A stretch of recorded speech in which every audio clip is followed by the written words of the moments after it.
오늘은 예레미야애가 5장 21절 말씀을 가지고 신앙의 봄이라는 제목으로 하나님의 말씀을 증언하려고 합니다. 이쯤 되면 김동한 씨의 김동진곡 봄이 오면이라는 노래 가사가 참 정겹게 느껴집니다. 봄이 오면 사내들의 진달래 피네. 진달래 피는 곳에 내 마음도 피어 건넌마을 젊은 처자 꽃 따러 오거든 꽃만 말고 이 마음도 함께 따가주.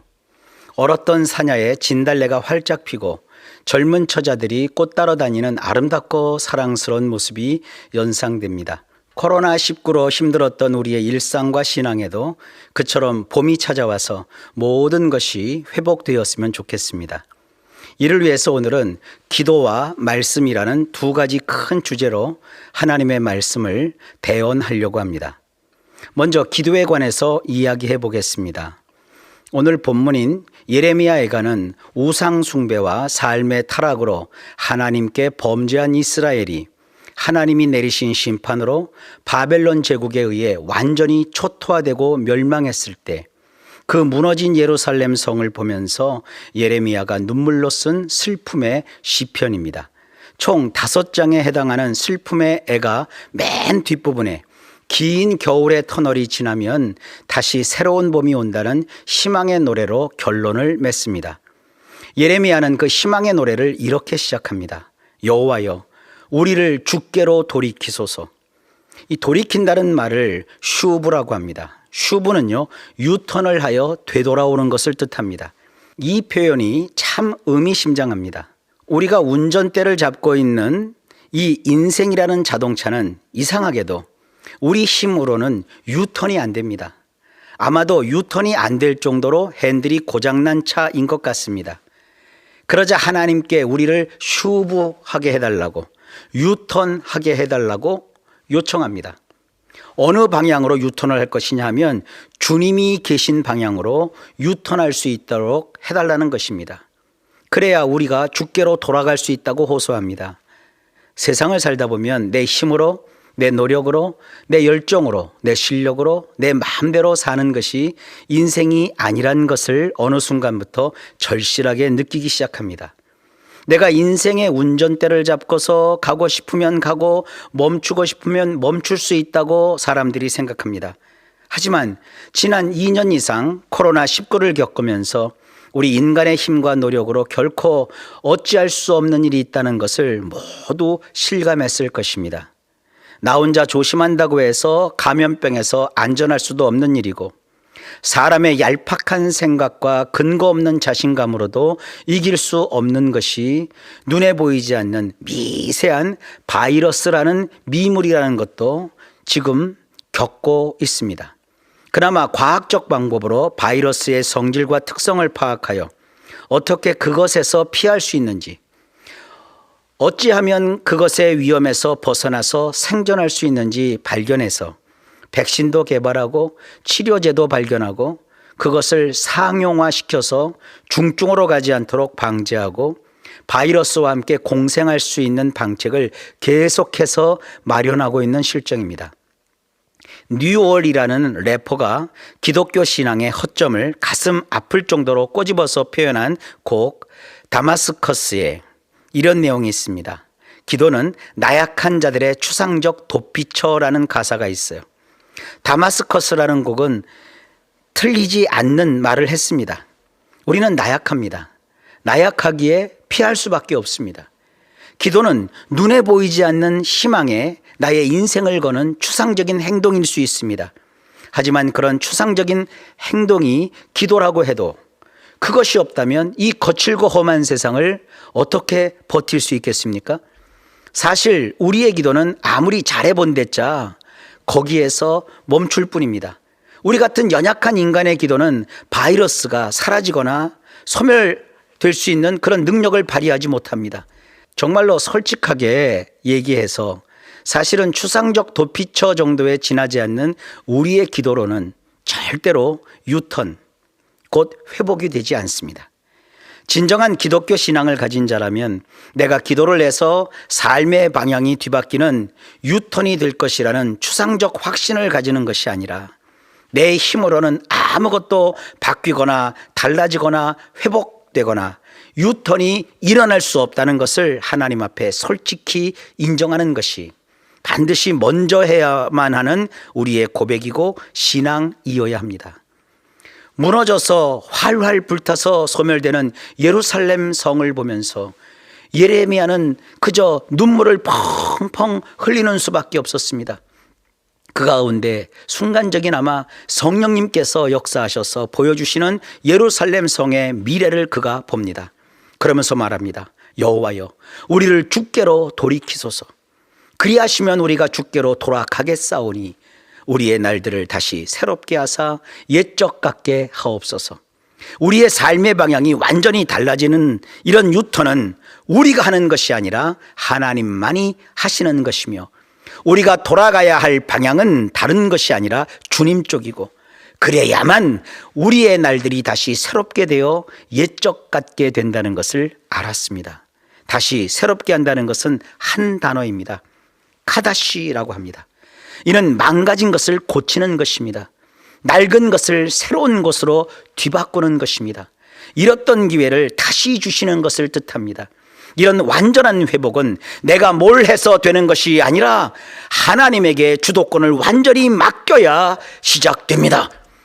혹시 코로나 2년을 겪으면서 사람들의 마음에 신앙이 저조되어 아이고 기도해도 소용없네, 이제 하나님 쪽이 아니라 다른 거 어떤 곳에서 나의 인생의 회복을 내가 생각해 봐야 될 것이야, 그런 생각을 조금이라도 한다면 그 생각을 오늘 말씀에 비추어서 고치셔야 합니다.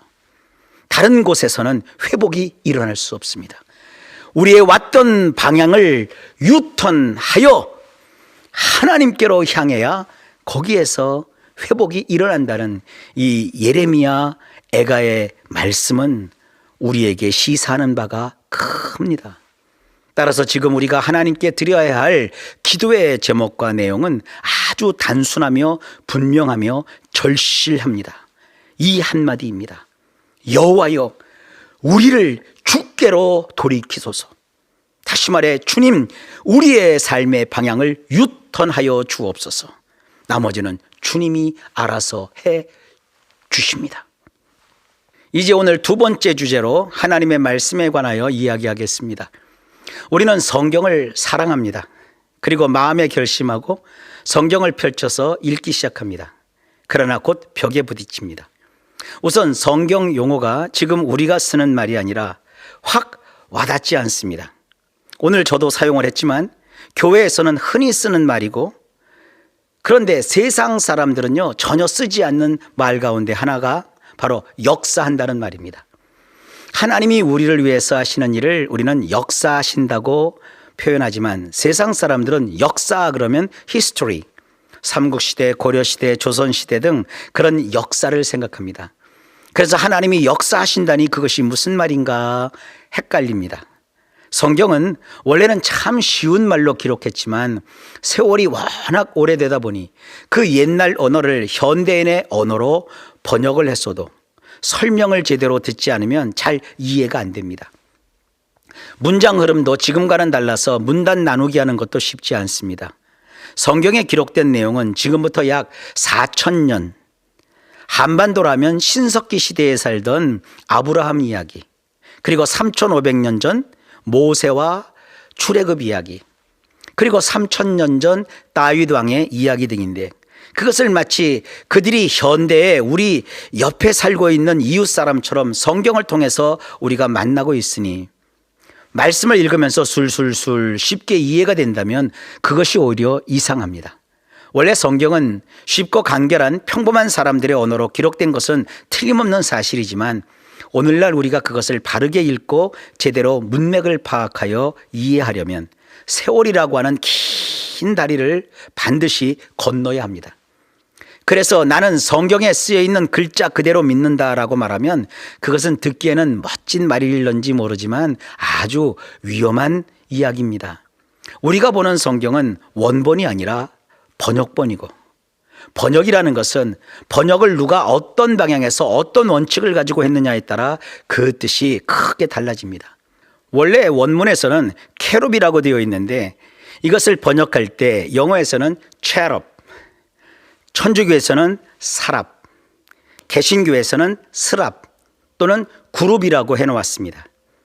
그룹이라고 해놓은 것을 어떤 기독교 이단에서는 한글 성경에 그룹이라고 그 번역해 놓은 것을 그대로 가져다 성경에도 재벌이 나온다고, 자기들도 재벌과 같은 경영을 해야 한다고 자기들 조직을 운영하고 있습니다. 이와 비슷한 일이 한두 가지가 아닙니다. 구약에서 짜라, 신약에서는 스페르마라고 하는 단어가 또 있습니다. 이것을 흔히 씨라고 번역을 합니다. 그런데 어떤 사이비 이단에서는 이 씨라는 단어 하나를 넣고 별별 이상한 말을 지어서 사람들을 소위 씨가름을 해놓았습니다. 그러면서 너는 진짜 씨냐 가짜 씨냐 그렇게 사람 마음을 뒤흔들어 놓습니다. 그런 말을 들으시면 안 됩니다. 그런데 이 짜라라는 단어는 씨라고만 번역하지 않고 문맥에 따라서 종자, 곡식, 후손, 자손 등 문맥에 따라 다양하게 여러 가지 말로 성경에서 번역할 때 등장하는 단어입니다. 컴퓨터의 검색 기능으로 성경 전체에서 단어 하나를 검색하여 성경 구절을 찾아서 열거해 놓고 그것들을 이리저리 짜맞춰 희한한 성경 해석을 해서 사람들의 판단을 흐리게 하는 자들이 요즘 얼마나 많은지 모릅니다. 정말 조심하셔야 합니다. 바울은 이런 현상이 있을 것이라며 조심을 시킵니다. 때가 이르리니 사람이 바른 교훈을 받지 아니하며 귀가 가려워서 자기의 사욕을 따를 스승을 많이 두고 또 그 귀를 진리에서 돌이켜 허탄한 이야기를 따르리라. 바로 지금이 바울이 예고한 그러한 때입니다. 생각해 보십시오. 사람들이 바른 교훈, 즉 건전한 교훈을 받으려 하지 않고 귀가 가려워서, 이 말은 귀를 즐겁게 하는 말을 들으려고 자기의 사욕, 다시 말해 자기 욕구나 호기심을 충족시켜줄 그런 스승을 많이 둔다고 했습니다. 요즘 사람들은 주로 지식을 인터넷 검색으로 유튜브 등 동영상에 올라온 것으로 얻습니다. 그 가운데 정확한 것이 어떤 것인지 분별하기 참 어려운 시절입니다. 사람들은 귀를 진리에서 돌이켜 허탄한 이야기, 다시 말하여 조회수를 늘리려고 꾸민 이야기, 그런 것에 기울이게 된다고 이미 2000년 전에 오늘날 우리를 내다보면서 바울이 예언을 했던 겁니다. 그러면서 어떻게 행동해야 할는지 바울이 상세하게 성경에 적어 놓았습니다. 그러나 너는 모든 일에 신중하여 고난을 받으며 전도자의 일을 하며 내 직무를 다하라. 오늘 두 번째로 드리는 이 말씀 부분에 핵심이 여기 담겨 있습니다. 이 말씀도 바르게 이해해야 합니다. 오늘날 같이 여기저기 지식은 넘쳐나는데 진리는 찾아보기 힘든 상황에서 우리가 해야 할 일은 네 가지라고 바울이 성경을 통해서 말하고 있습니다. 먼저 신중하라입니다. 이를 원어로는 네포라고 하는데 이것은 마실 수 있는 포도주인지 독이 든 포도주인지 감별하는 것을 뜻하는 단어입니다. 그러니 무엇을 보거나 들었을 때 이것이 독이 되는지 약이 되는지 잘 감별할 수 있도록 노력해야 하는 것이 신중하라라는 뜻입니다. 이런 능력과 지혜를 달라고 늘상 하나님께 기도해야 합니다. 그리고 두 번째로 고난을 받으라고 했습니다. 이는 카코파세오라고 하는데요. 외부에서 찾아 들어온 나쁜 일, 어려운 일, 운수 사나운 일에 맞서 그것을 경험하는 과정에서 절대로 포기하거나 좌절하지 않고 참으며 견디는 것을 의미합니다. 이런 카코파세오라는 고난에서 마음의 상처도 받기도 하고요, 우울감을 느끼기도 하고 억울함과 서러움과 왜 나만 이럴 일을 겪어야 하느냐는 생각이 들기도 합니다. 그럴지라도 참고 견뎌야 하는 것이 고난을 받으라는 말씀의 의미입니다. 오늘 시대가 그렇습니다. 좌절하지 마십시오. 절망하지 마십시오. 무너져 내리지 마십시오. 내가 거기서 끝날 것 같지만 하나님은 한쪽 문이 닫히면 다른 쪽 문을 열어놓으십니다. 이걸 믿으시고 신뢰하시고 참아 기다리십시오. 찬송가도 있거든요. 조금만 더 기다려라. 그래서 기도가 필요한 것이고 오히려 찬송하며 하나님을 더 간절히 찾으며 영광을 돌리려는 신앙이 필요합니다. 오늘 현실에서 믿음을 가진 우리 그리스도인들이 가장 힘들어하는 부분이 바로 이 지점입니다. 고통스럽고 아프고 어렵더라도 주님을 끝까지 붙들고 믿는 이런 마음으로 견디고 버티면서 힘을 내셔야 합니다. 여기에 성도의 인내가 있는 것입니다. 그리고 세 번째로 전도자의 일을 하라고 합니다. 이는 바울이 1차적으로 목회자인 디모데에게 주는 권면입니다. 그런데 2차적으로는 우리 모든 그리스도인에게 주는 실천 지침이기도 합니다. 바울은 전도자의 일을 하며라고 말합니다. 이를 원문의 순서대로 보면 무엇을 강조하고 있는지 알 수 있습니다. 순서가 이렇게 되어 있습니다. 명사, 동사, 명사. 그러니까 뒤에 나오는 명사를 행동하는 앞에 나오는 바로 그 명사, 이런 뜻입니다. 좀 어렵죠? 뒤에 나오는 명사는 유앙겔리스테스라고 하는데 이것은 복음을 전달하거나 설명하거나 설교하거나 가르치는 사람인 전도자나 전문 사역자를 뜻합니다. 바울이 봤을 때 디모데가 지금 그런 일을 하고 있습니다. 그러니까 이런 뜻입니다. 디모데야, 내가 보니 너는 지금 복음을 전하고 가르치는 전문적인 전도자의 일을 하고 있지. 그 일을 하는 바로 그런 행동을 계속 유지해야 한단다. 무슨 뜻입니까? 여러분, 지금 하고 계시는 일이 무엇입니까? 교회에서, 사역 현장에서, 가정에서, 직장이나 학교에서, 또는 학원에서, 디모데는 전도자로서, 여러분은 직분을 맡은 자로서 장로님, 권사님, 안수집사님, 집사님, 선생님, 또 평범한 성도님으로서, 혹은 엄마나 아빠로서, 경영인으로서, 직장 생활하는 분으로서, 사업하는 사업가로서, 공부하는 학생으로서 각자 하는 일이 있을 겁니다. 무슨 일을 하든지 그 모습 그대로 유지하여야 된다는 교훈입니다.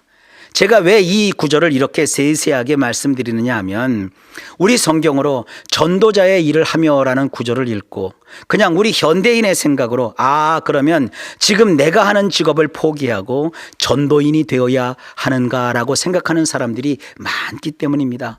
여러분, 전문 전도자는요, 하나님의 소명이 있어야만 되는 겁니다. 내가 하고 싶다고 자원해서 되는 것이 아닙니다. 그러니까 이것은 전문 전도자를 위해서 기록한 말이 아니라 무엇이든지 내가 어떤 일을 하든지 맡고 있는 그 일을 하고 있는 그 위치에서 해당하는 말씀입니다. 예수님은 우리에게 땅끝까지 이르러 복음을 전하는 증인이 되라고 하셨습니다. 이것은 전문적으로 복음 전하는 것을 직업으로 하는 목사가 되라고 하는 말씀이 아닌 것을 여러분 잘 아시지 않습니까? 주님은 우리를 전문 선교사가 아니라 살고 있는 삶의 현장에서 하나님 나라를 전하는 선교적 사명을 다하는 그리스도인이 되기를 원하십니다. 코로나로 단절된 2년여 동안의 세월, 그 이전이나 그 이후인 지금이나 우리가 해야 할 사명은 조금도 달라진 것이 없습니다. 목사인 저는 목사로서, 사업을 하시는 경영인들은 오너로서, 공부하는 학생들은 학생으로서 그 있는 자리에서 그 하던 일을 계속하면서 주님의 영광을 드러내도록 최선의 삶을 사는 것, 그것이 우리가 할 일이라는 것입니다. 그것이 바로 바울이 디모데에게 교훈했던 전도자의 일을 하라는 말씀의 원래 뜻입니다. 자, 네 번째, 그 다음 내 직무를 다하라고 하였습니다. 이 직무라는 것은 디아코니아라고 하는데 이것은 식사하는 사람 식탁 옆에서 그를 위해 시종 드는 것을 뜻하는 단어입니다. 히브리서 1장 14절과 로마서 15장 31절 같은 데서는 이것을 섬기는 일이라고 번역을 했고 고린도후서 9장 12절에서는 봉사라는 단어로 번역을 했습니다. 그러니까 내 직무를 다하라는 말씀은 서로 돕고 봉사하면서 배려하면서 살라는 의미입니다. 오늘은 신앙의 봄이란 제목으로 기도와 말씀을 주제로 하나님의 말씀을 함께 살펴보았습니다. 우리가 드릴 기도는 한 가지입니다. 주여, 우리를 주님께로 돌이켜 주옵소서. 지금 우리의 삶의 방향을 돌려서 주님께로 돌아가게 해 주옵소서. 그렇게 기도하면 주님이 우리를 회복하여 다시 새롭게 하여 주신다고 했습니다.